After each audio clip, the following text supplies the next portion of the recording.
নাজুক অর্থনীতিতে অসহায় পাকিস্তানের সাধারণ মানুষ। প্রয়োজনীয় ভোগ্যপণ্যের আকাশছোঁয়া দাম, মুদ্রার মান ঠেকেছে একেবারে তলানিতে।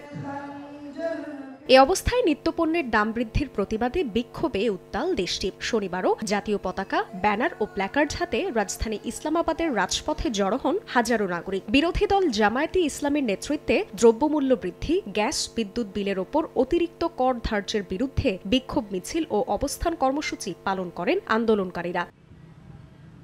দেশজুড়ে বিদ্যুতের দাম প্রায় দ্বিগুণ বাড়িয়েছে পাকিস্তান সরকার। শুধু তাই নয়, প্রয়োজনীয় জিনিসপত্রের দাম বেড়ে গেলেও তা নিয়ে শাহবাজ প্রশাসন কোনো কার্যকর পদক্ষেপ না নেয়ায় ক্ষুব্ধ প্রতিক্রিয়া জানান তারা। বলছেন, প্রধানমন্ত্রী হিসেবে শাহবাজ শরীফ টানা দ্বিতীয়বারের মতো দায়িত্ব নেয়ার পরও দেশটিতে লাগামহীন নিত্যপণ্যের দাম। দ্রুত এই সমস্যা সমাধানের দাবি তাদের। তবে ইসলামাবাদের রেড জোন হিসেবে পরিচিত এলাকায় প্রবেশের চেষ্টা করলে এদিন বেশ কয়েকজনকে আটক করে পুলিশ।